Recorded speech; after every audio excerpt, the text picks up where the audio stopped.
Entrepreneur म्हणजे काय सांगा आपण माहित आहे ना?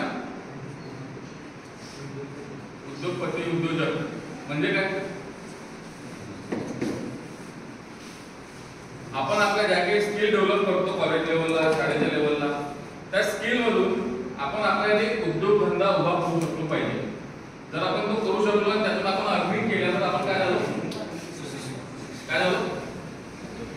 उद्योजक एंटरप्रेन्योर. किती एंटरप्रेन्योर नाव तुम्हाला माहिती आहे? आता आपण रिसेंटली ऐकतो इंस्टाग्राम वगैरे चालवतात ना, चालवलं नाही? मग काही एंटरप्रेन्योर नाव माहिती आहेत का? नाही माहित असतील पण सांगत नाही. एखादं नाव माहिती असेल सांगा.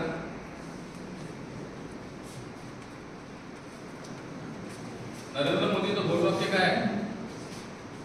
नरेंद्र मोदीचं माहिती आहे ना? कोण आहे पंतप्रधान? त्यांचं घोषवाक्य काय आहे? Made in India. माहिती आहे ना? मेड इन इंडियाच्या अंतर्गत काय येते? कशासाठी काढली त्यांची मोहीम मेड इन इंडियाची?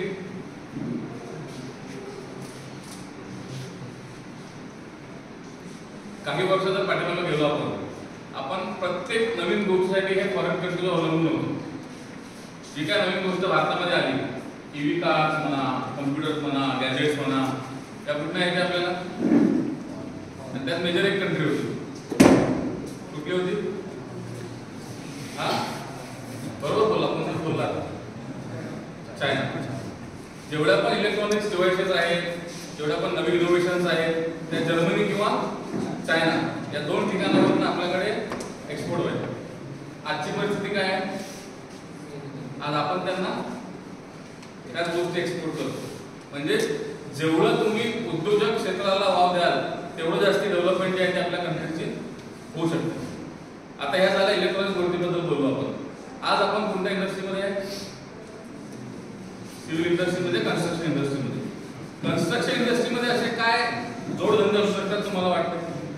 मी सिव्हिल इंजिनिअरिंग मध्ये शिकलो, डिप्लोमा केला, डिप्लोमा केल्यानंतर आपण डिग्री केली, डिग्री केल्यानंतर बाहेर पडलो. मग साहेबांनी सांगितल्याप्रमाणे आपण दोन प्रकारे काम करू शकतो. कुठल्या? एक स्वतःचा बिझनेस डेव्हलप करू शकतोय किंवा जॉब जॉईन करू शकतो. जॉबमध्ये पण प्रायव्हेट जॉब होऊ शकते, गव्हर्नमेंट जॉब होऊ शकते. पण आधीच्या काळात जर बघायला गेलो तर जो व्यवसाय होता तो लिमिटेड होता. लिमिटेड म्हणजे काय होतं की मी माझी फर्म एक ओपन करून नसेल, बरोबर, माझी एक फर्म ओपन करणार ज्याच्यामध्ये मी कन्स्ट्रक्शन सर्व्हिसेस कस्टमर लोकांना देणार. कस्टमर सर्व्हिस मध्ये काय काय आलं? काय काय देऊ शकतो आपण कस्टमरला? ॲज अ इंजिनियर काय देऊ शकतो? काय ना डिझाईन देऊ शकतो आणि प्रॉपर प्लॅनिंग देऊ शकतो. अजून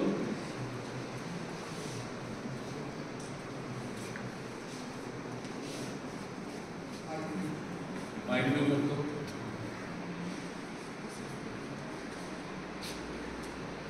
आज प्रत्येक चौकात, प्रत्येक नाक्यावर एक लेबर कॉलनी असतो. एक चौक असा असतो जिथे फक्त लेबर लोक भेटतात, बरोबर ना? जर मला घर बांधायचं आहे तर मी त्या कॉलनीमध्ये जाऊन लोक बोलवून माझं घर बांधू शकतो का नाही बांधू शकत? बांधू शकतो का नाही बांधू शकत? मग मला इंजिनियरची गरज काय? काय गरज आहे इंजिनियर? सांगा. प्लॅनिंग तो करून देते की.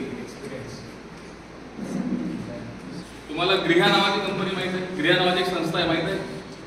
हळूहळू पुढे जर तुम्ही शिक्षण घेत जाल तुम्हाला माहित होते. गृहा नावाची एक संस्था आहे, IGBC नावाची एक संस्था आहे.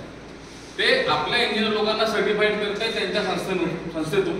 आणि सर्टिफाईड झाल्यानंतर तुम्ही हेच प्लॅनिंग जे आहे त्या प्लॅनिंगचं तुम्ही स्वतःचे उद्योग जे आहे ते तयार करू शकता.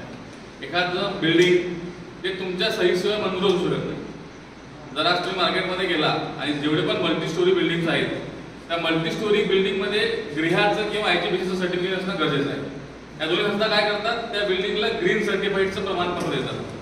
आणि आज ग्रीन कन्स्ट्रक्शन करणं हे कंपल्सरी आहे. कुणाला? जे कमर्शियल मोठे प्रोजेक्ट्स आहेत, जे रेसिडेन्शियल मल्टी स्टोरी बिल्डिंग आहेत, त्यांना IGBC प्रमाणे होणं खूप जास्त गरजेचं आहे. म्हणजे कंपल्सरी आहे, मॅन्डेटरी आहे. आणि हे अप्रूव्ह करून देणारे किंवा एक प्रमाणपत्र तिथपर्यंत अप्रूव्ह करून देणारी एक संस्था खूप कमी आहेत ना.